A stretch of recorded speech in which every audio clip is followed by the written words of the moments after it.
اس وقت جو صورتحال بنی ہوئی ہے بین الاقوامی سطح پر، ملک کی سطح پر،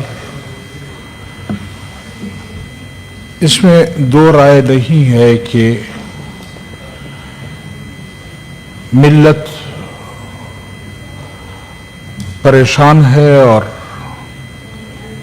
ہر ایک شخص کے اندر ایک احساس ہے کہ یہ خطہ کس طرف جا رہا ہے، اور پھر بین الاقوامی قوتوں میں جس قوت کو ہم لا رہے ہیں کہ کوئی فیصلہ کریں گے، کوئی بٹھائیں گے ان کو، کوئی بات کریں گے، یہ میرے خیال میں کائنات میں دو یا تین شخصیات ایسی ہیں جو اپنے آپ کو عقل کل سمجھتی ہیں اور وہ انتہائی بے وقوف لوگ ہیں، اور ان میں جو سب سے پہلا نمبر ہے وہ ہمارے ٹرمپ صاحب کا ہے، جو بذا میں خود سمجھتا ہے کہ میں دنیا کا سب سے ہوشیار ترین آدمی ہوں۔ میں اگر بین الاقوامی اس کو دیکھوں تو، اور پھر یہاں اپنی حکومت کو دیکھتا ہوں، اپنے لوگوں کو دیکھتا ہوں، تو حیران ہوتا ہوں کہ اب آقا جو ہے وہ لڑائی لڑے گا اور غلام جو ہے اس کے فیصلے کرائیں گے۔ یہ مجھے تو سمجھ نہیں آئی، یہ مجھے بھی آپ کی کہ بات دو ہاتھی آپس میں لڑیں گے اور درمیان میں چوہے جو ہے وہ کہیں گے ہم آپ کا فیصلہ کراتے ہیں۔ یہ مناسب نہیں ہے کہ ہم اس طرح کی گفتگو کریں کہ ہم تو بہت بڑا میدان مار کے آئے ہیں اور یہ کر دیا ہے اور وہ کر دیا ہے، اور پھر عجیب تر بات یہ ہے ہمارے وزیر اعظم صاحب کہتے ہیں کہ دونوں فریق 5-5 ارب روپے ضمانت کے طور پر ہمارے پاس رکھیں، پھر اس کے بعد بات کریں گے۔ تو آپ پر 5 روپے کا کوئی اعتماد کرنے کو تیار نہیں ہے، تم 5 ارب روپے، پھر یہ کون اعتماد کرے گا کہ کس طرح اس کو چلائیں گے؟ ابھی تک ہمیں گراؤنڈ کا پتہ ہی نہیں ہے، ہم ویسے آنکھیں بند کر کے بین الاقوامی حالات پر تبصرے کرنا شروع کر دیتے ہیں۔ میرے خیال میں یہ مناسب نہیں ہے۔ آپ کو چاہیے تھا کہ ہاؤس کو بلاتے، ہاؤس کو بٹھاتے، اور پھر اس کے بعد ہاؤس کا سینس لیتے کہ کیا واقعی ہم اس قابل ہیں کہ ہم ان ہاتھیوں کے درمیان کوئی صلح صفائی کرا سکیں۔ یہ جو آپ بات بھی کر رہے ہیں تو آپ سائنس میں حصہ لے رہے ہو، اتنی جمہوری میں ماحول میں عرض آپ کی کروں نا، بات سن میں عرض رہے کروں، ہیں۔ یہ تو گورنمنٹ کا کام تھا نا کہ وہ اس طرح کا سینس لیتی پارلیمنٹ کا۔ میں کہا تو مطلب کا یہ مذاق نہیں ہونا چاہیے، یہ مذاق نہیں ہونا چاہیے، اور ہمیں سوچنا چاہیے کہ ہماری حیثیت کیا ہے، ہم کیا کر سکتے ہیں۔ ہم کہیں اپنی حیثیت سے بڑھ کر تو کچھ نہیں کر رہے، اور اگر ہم اپنی حیثیت سے بڑھ کر کچھ کریں گے تو میرے خیال میں اس میں نقصان ہوگا، فائدہ کچھ نہیں ہوگا۔ اس میں کوئی شک نہیں ہے کہ پاکستان خطے میں ایسی جگہ موجود ہے کہ اس کی اہمیت بہت زیادہ ہے، لیکن کیا خود ہم کسی فکر سے آزاد ہیں؟ کیا خود ہم اپنے ملک میں کسی فیصلے کرنے میں آزاد ہیں؟ ہم تو ایک ٹول ٹیکس لینے کے بھی روادار نہیں ہیں۔ ہم تو اپنے ملک میں کسی سے کوئی چیز مانگ نہیں سکتے، اور پھر ہم کہتے ہیں 5 ارب روپے ضمانت کے طور پر جمع کراؤ، تب ہم آ کر آپ کا فیصلہ کریں گے۔ یہ مذاق چھوڑے۔ بین الاقوامی قوتیں بھی، انوشا رحمان صاحبہ پلیز، بین الاقوامی قوتیں بھی آپ کو جانتی ہیں، آقا بھی آپ کو جانتے ہیں۔ غلام کی حیثیت سے تم نے ساری زندگی وقت گزارا ہے، غلام کی حیثیت سے وقت گزارو، زیادہ بہتر ہوگا۔ اور یہ موقف اگر میں عرض کروں، ہمارے جماعت کا موقف ابھی تک نہیں آیا، وہ جو ہوگا، لیکن یہ میری اپنی ذاتی رائے ہے کہ ہمیں اپنے لحاف میں پاؤں پھیلانے چاہیے، ہمیں لحاف سے باہر پاؤں نہیں پھیلانے چاہیے، بہت نمبر ایک۔ اچھا، دوسری گزارش یہ کرنی ہے کہ اس وقت ملک جس مہنگائی کی طرف جا رہا ہے اور پیٹرولیم مصنوعات کو جس طرح ایک ہوا بنا دیا گیا ہے، ایک طرف ہم کہتے ہیں کہ ہمیں اجازت مل گئی ہے اور پاکستانی پرچم کے ساتھ جو جہاز حرمت سے گزریں گے وہاں ان سے کوئی ٹیکس، کوئی چیز پابندی نہیں ہوگی۔ اور میں غلط میں کہا بڑے مولانا صاحب نے میں گزارش چھوٹے کے منہ سے پھر آپ بات کریں جی۔ میں ایک گزارش کروں، مہنگائی کے متعلق واویلا ہو رہا ہے۔ ہم نے یہ پوچھا ہے کہ وہاں سے جو جہاز گزرے ہیں تو وہ گئے کہاں ہیں؟ کیا وہ کراچی پہنچے؟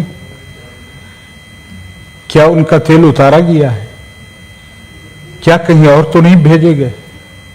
یہ ہمارے سوالات ہیں۔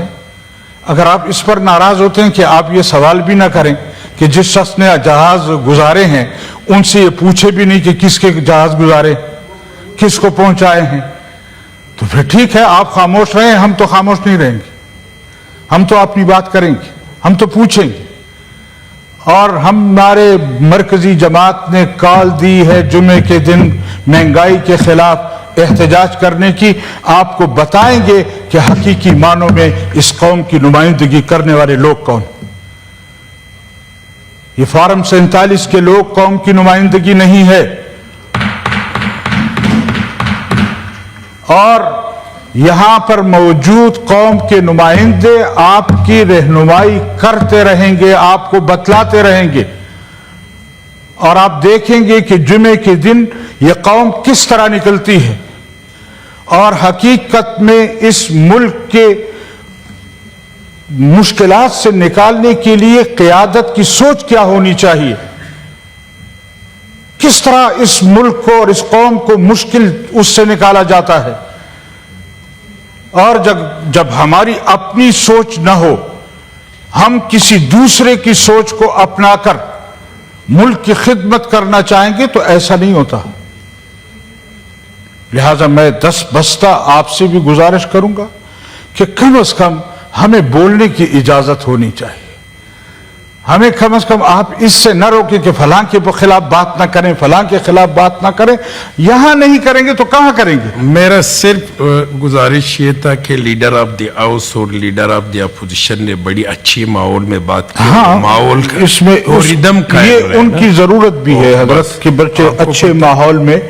میں تو یہ گزارش کروں گا کہ ایک اچھا پازیٹیو بات جائے قومی لیول پہ، نیشنل لیول پہ، وہ جو میں تو یہ گزارش کروں گا، آپ ذرا میری بات سن لیں، میں یہ گزارش بھی کروں گا کہ ہمارے تحریک انصاف کے ساتھی جو ہیں ان کی خدمت میں بھی گزارش کرنا چاہتا ہوں کہ اس طرح لیڈر آزاد نہیں ہوتے جس طرح آپ آزاد کرانا چاہتے ہیں۔ آرڈیالہ کے سامنے پارلیمنٹیرین کا دھرنا جو ہے اس طرح آزاد نہیں ہوگی۔ آج ہمارے ایک صوبائی ممبر صاحب نے ہاؤس میں کہا کہ ہمیں یہ کیس ٹھیکے پر دے دو، دوسرے دن اگر عمران خان باہر نہ ہوا تو ہمیں چوڑیاں پہنا دو۔ تو آپ آپ ذمہ دار نہیں ہیں، اس لیے اس طرح کی یہاں آ کر بات کرتے ہیں۔ نہیں، لیکن میں ایک گزارش کروں کہ ان کے تلوے ابھی گرم زمین پر نہیں لگے۔ جس وقت ان کے گرم زمین پر تلوے لگیں گے پھر میں ان سے پوچھوں گا کہ کیا حال ہے۔ ہمیں پتہ ہے پورا، آپ ذرا تھوڑا حوصلہ رکھیں۔